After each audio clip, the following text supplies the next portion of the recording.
করব সেটা কি হবে সবগুলো ভ্যালু যতগুলো পিক্সেল ভ্যালু আছে সবগুলোর পিক্সেলের যোগফল divided by total number of pixel. এখানে টোটাল নাম্বার অফ পিক্সেল কতগুলো 12।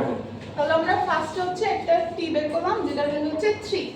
এখন আমার আপনার অ্যালগরিদমে কি আছে টি এর যদি বড় হয় অর্থাৎ 3 এর যদি বড় হয় সেক্ষেত্রে সেটা নিয়ে আমরা কি একটা গ্রুপ বানাবো সেটাকে বলা হচ্ছে কি জি1। আর টি এর যদি ছোট এবং সমান হয় সেটা নিয়ে একটা গ্রুপ বানাবো সেটাকে বলা হচ্ছে আপনার কি জি2। এখন এখানে আমার দেখতে হবে 3 এর বড় কতগুলো ভ্যালু আছে ওইগুলো আমরা কি জি1 এ লিখব আর 3 এর ছোট কতগুলো ভ্যালু আছে ওগুলো কি লিখব জি2 এ। এরপরের কাজটা কি এখানে লেখা আছে compute the average grey levels of pixel in G one. অর্থাৎ এখানে আমার এখান থেকে মিউ1 বের করতে হবে আর এখান থেকে মিউ2 বের করতে হবে। এটা কত 4 5 6 7 ডিভাইডেড বাই 4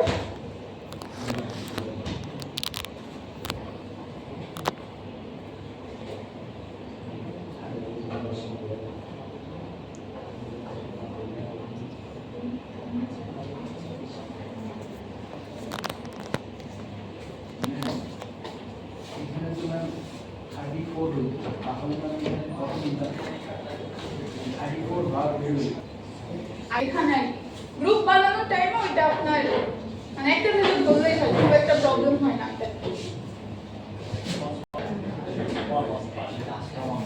পাঁচটা আচ্ছা ওইখানে পাঁচটা হবে লেখার জায়গা ছিল এখানে আরেকটা হবে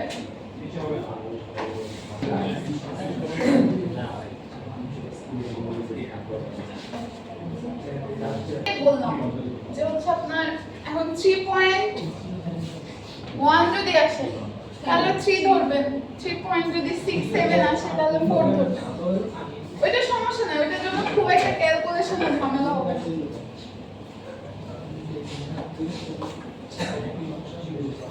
আমরা এই পর্যন্ত বুঝছি। এখন গ্রুপ 1 আমার কয়টা ভ্যালু ছিল 4টা ভ্যালু। এখন মিউ1 বোঝাচ্ছে গ্রুপ 1 এর মিন ভ্যালু মিউ1 দিয়ে। তাহলে আমরা কি 4টা যোগফল 4 দিয়ে কত ভাগ। এখন হচ্ছে আপনার গ্রুপ 2 এর মিন ভ্যালু আমাকে বের করতে হবে মিউ2।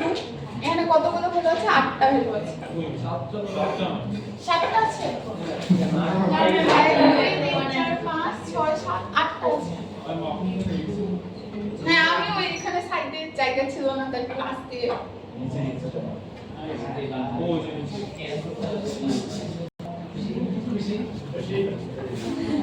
এবং নরমাল হচ্ছে আপনাদের আগের ক্যালকুলেশন এখানে কোনো এক্সট্রা কোনো ক্যালকুলেশন নাই মিন এভারেজ এগুলা ক্যালকুলেট করতে হবে। তাহলে আমরা বুঝছি মিউ1 এর পরে আবার কি আবার আমাকে থ্রেশহোল্ড ক্যালকুলেট করতে হবে।